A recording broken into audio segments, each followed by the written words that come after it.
If we're talking about new sounds, there is one style that stands out lately above all others. And no, I'm not referring to Ariana Grande's latest hit, but to the drums of war, the offensive in the Gaza Strip, the exhausting conflict in Ukraine, the multiple African civil wars here and there, the skirmishes of the Houthis in the Red Sea, and also the belligerent winds that have suddenly and unexpectedly been blowing up in the middle of the Caribbean Sea. U.S. Southern Command begins military exercises in Guyana amid tensions with Venezuela. Maduro orders joint defensive action in response to British warships sent to Guyana. Despite promises of non-aggression, Maduro threatened Guyana again over the Essequibo claim. In December 2023, the British Navy patrol vessel HMS Trent arrived in the Caribbean Sea to carry out tasks related to the fight against smuggling and human trafficking. It replaces its sister ship, HMS Medway, which will be undergoing a period of maintenance at the Gibraltar shipyard. However, at the end of the month, the HMS Trent was diverted with the aim of crossing Guyana's waters in the framework of its patrols, which set off the anger of Caracas. As you know, the Bolivarian Revolution is in full nationalist crusade with Georgetown over the territorial disputes that Guyana and Venezuela uphold over the Essequibo, something we have already told you about recently here on VisualPolitik. Chavez's response? Well, a deployment that involved nearly 5,000 military troops, as well as dozens of military vessels and aircraft in the eastern Venezuelan Caribbean. Una acción conjunta de carácter defensiva como respuesta a la provocación y a la amenaza del Reino Unido contra la paz y la soberanía de nuestro país. Despite the fact that HMS Trent has already left the undisputed waters, the exercises and constant warmongering threats are starting to make a lot of noise. And although a conflict seems completely implausible to us today, although given what we've seen lately, who knows? This has made us on VisualPolitik ask ourselves a few questions. How strong is Venezuela's military capacity? Could the Bolivarian armed forces really sustain an invasion and war effort? How much spark is there really in the armed wing of the Bolivarian Revolution? And what role would the huge purchases of Russian and Chinese arms that the Chavista regime has made over the last 2 decades play? Well, VisualPolitik community, we are about to see all this and more. Fire up your engines and let's get started.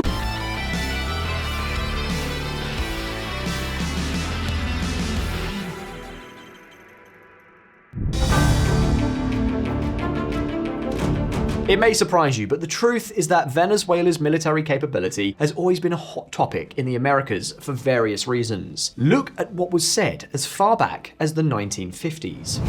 Venezuela is dependent upon foreign sources for virtually all its military, although a preference exists for U.S. equipment, particularly of the heavier varieties. Venezuelan military leaders are irritated because the U.S. does not sell them latest models of the best equipment. So, when Washington wanted to prevent Soviet infiltration in the region from the 1960s onwards to avoid another Cuban-style revolution, Venezuela became the golden boy of the LATAM team for decades. Firstly, because it was a democracy. Secondly, because it was a relatively rich country in relation to its neighbors. And thirdly, because it was an important energy partner. So, in a way, the United States thought it could make Venezuela a spearhead against Soviet influence in the Caribbean Sea. For instance, during the Cuban Missile Crisis, 2 Venezuelan destroyers, the ARV Nueva Esparta and the ARV Zulia, participated in the blockade of the island of Cuba.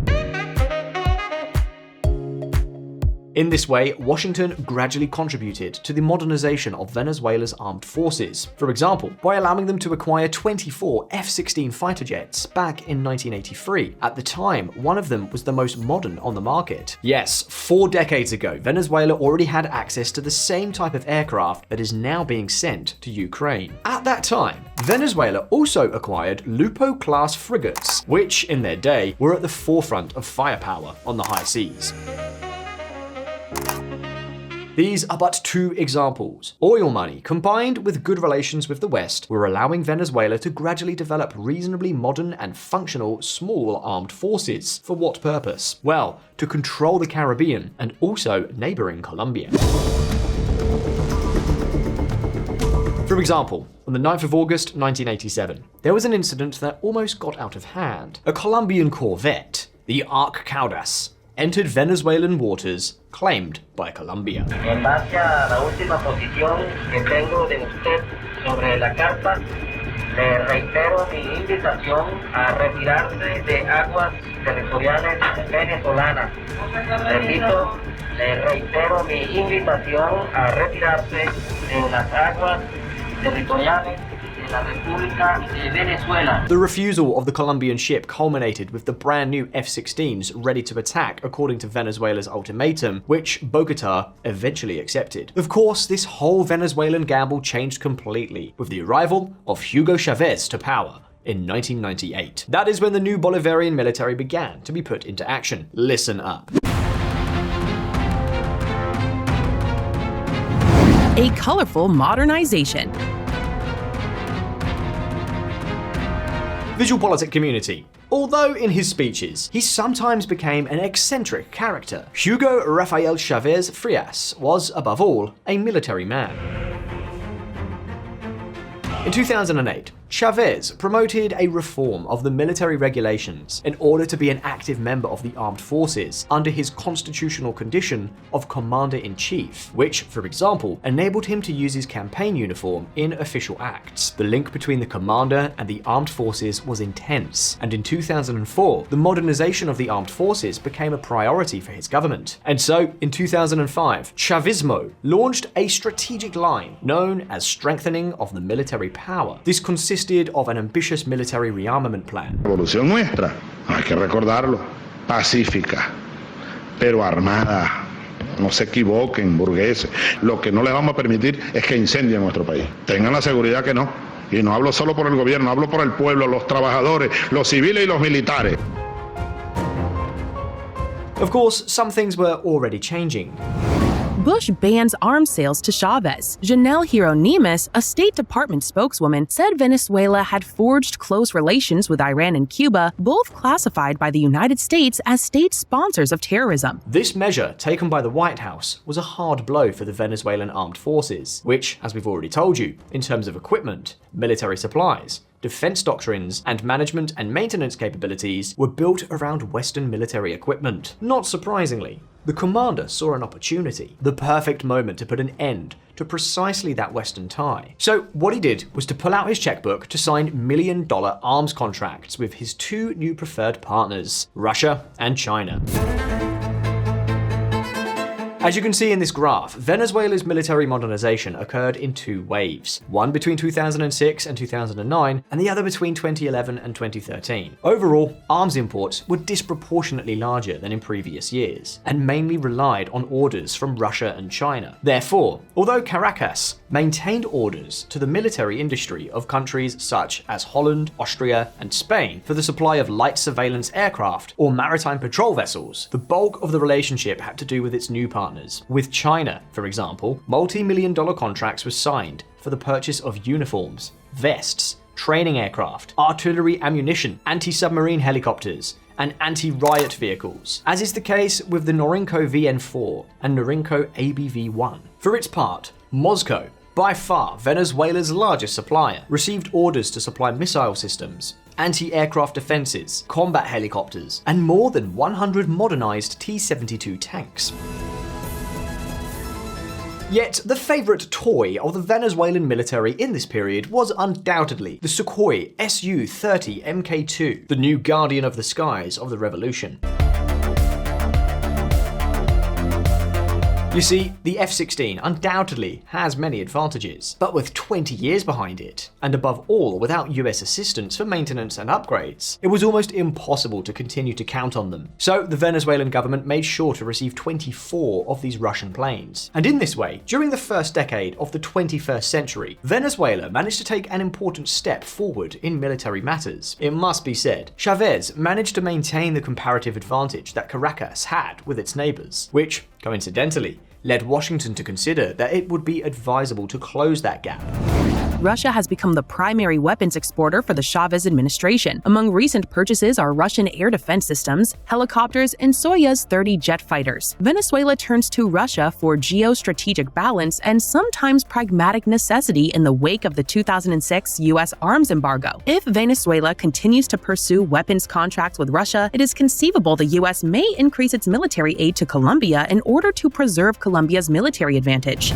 Colombia is at a strategic disadvantage before the most representative air superiority fleet in the region with the Russian Su-30 Mk2, or Sukhoi fighter bombers, owned by Venezuela. And so the Bolivarian Revolution was quite well armed. But then along came the crisis, and purchases were stopped in their tracks. As Millet would say, the money ran out. Of course, the toys that had been bought were available, and the revolution did not take long to get its hands on them. Be aware that this may come as a surprise.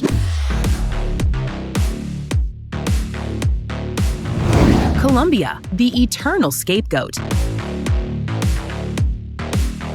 Colombia and Venezuela are brother countries. They fought together in the War of Independence and were also once a single country, La Gran Colombia, between 1819 and 1831. Despite this, over the years, they have had all kinds of tugs of war. As we've already seen, in the 80s, Caracas and Bogota were on the verge of ending up at war. It was essentially a territorial conflict. In recent years, however, things have become even more complicated. You see, in 2008, the Colombian government, under the leadership of Álvaro Uribe and with Juan Manuel Santos as Minister of Defense, ordered Operation Phoenix. This operation consisted of a military attack on a FARC base located in Ecuadorian territory. This led the Republic of Ecuador, headed at that time by Rafael Correa, to denounce the maneuver as an authentic military aggression against its country. This triggered a crisis that quickly escalated to a regional scale, especially when Hugo Chavez entered the picture. Esto puede ser el comienzo de una guerra en Sudamérica, porque si por ejemplo a usted se le ocurre hacer eso en Venezuela,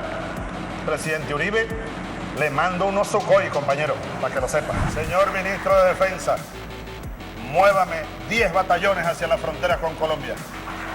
De inmediato, batallones de tanques, la aviación militar que se despliegue.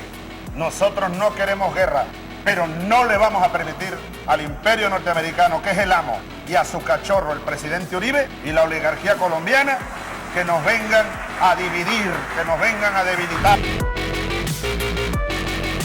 The issue is that the Colombian government was announcing the presence of the FARC in Venezuelan territory and its links with certain Venezuelan military sectors. To Caracas's anger, Colombian President Álvaro Uribe signed an agreement with President Barack Obama to concretize the use of 7 joint military bases to fight drug trafficking and terrorism, something that Chavez saw as a kind of threat. Que no se le ocurra a la oligarquía colombiana, porque se estarían metiendo con los soldados de Bolívar y con el pueblo de Bolívar. Pronto vamos a comenzar a disparar los Sukhoi. Yo quiero ir en el primer disparo. A 200 kilómetros llega el misil del Sukhoi. And take note, because Uribe himself has acknowledged that attacks on Venezuelan territory were a very real possibility. Yo tenía 3 opciones: quedarme callado. Hoy sería difícil presentarme ante ustedes. ¿Qué tal que yo me hubiera quedado callado? La otra opción era un operativo militar en Venezuela. Me faltó tiempo. Me faltó tiempo. Of course, things did not escalate. Little by little, the issue calmed down. The question will always remain as to whether Hugo Chavez really would have been willing to use his new Russian-Chinese arsenal in an open war against Colombia. Whatever the case, the Venezuelan military mobilization between 2008 and 2010 was useful for its armed forces to prepare themselves. Let's just say that flight practices, battle drills, firing drills, and all kinds of maneuvers were accelerated with the new equipment purchased from the Russians and Chinese. In other words, Chavez used the war hypothesis to accelerate the preparation of the Venezuelan armed forces, and although these capabilities have not yet been tested, it seems sensible to assume that the purchase of new weaponry improved Venezuela's military capabilities, despite the disaster that is the revolution. But are they really prepared for a possible invasion by Guyana? Well, pay attention. Barking dog with not much bite? According to the Global Firepower Ranking, Venezuela ranks 52nd in terms of firepower. The Venezuelan armed forces have 130,000 troops and 250 aircraft, 44 of which are attack aircraft. and 46 warships. They are not particularly large armed forces, but would they be enough to take over the Essequibo? Keep in mind that since the Bolivarian Revolution began, almost a quarter of a century has passed. More than 20 years of corrupt practices, cronyism, and all kinds of connections. To top it all off, the crisis of the last few years has caused military spending to plummet, which, of course, has consequences in terms of maintenance, training, and operability. Take a look at how military spending has plummeted since 2014. Venezuela's Sukhoi fighter jets would have fewer than average flight hours, experts. To this situation, we must add the fact that a large part of the Russian equipment that today forms the military heart of Venezuela have shown significant operational deficiencies in the Ukrainian front. So there are many doubts about their real combat capability. As if that were not enough, in recent years, the Venezuelan military has taken on many civilian tasks, especially those related to the operation of public enterprises and oil businesses. That is to say, they have been gradually transforming their priorities to the point that the role of the technical officer, that is, the effective professional military officer focused on tactical levels, is almost extinct. And that is not all. More importantly, since Venezuela's modernization, its neighbors Colombia and, above all, Brazil have made great strides in terms of their military capabilities. And let's not forget that Brazil has already said it would come to Guyana's support. In other words, theoretically, the Venezuelan armed forces has the capacity, on paper, to invade Guyana and recover the Essequibo. After all, the 130,000 military troops that Caracas has are equivalent to 16% of the entire population of Guyana. But in reality, VisualPolitik viewers, a lot has happened since the golden days of Bolivarian military capability. Guyana most probably would receive military assistance from Brazil and the United States. And no matter how small the competitor is, these days, Venezuela does not seem to be a player capable of resisting. In other words, we may be wrong, but we do not believe that such an invasion is feasible today. Most likely, the Venezuelan military would dissolve like a sugar cube. Be that as it may, let's hope we don't have to find out. Having said that, the questions are, what do you think of Venezuela's military capabilities? Do you think they are still up to the task? How do you think this country would perform in the event of a conflict? As always, leave us your impressions in the comments. And if you found this video interesting, don't forget to hit the like button. Thank you very much for being there. All the best. See you next time.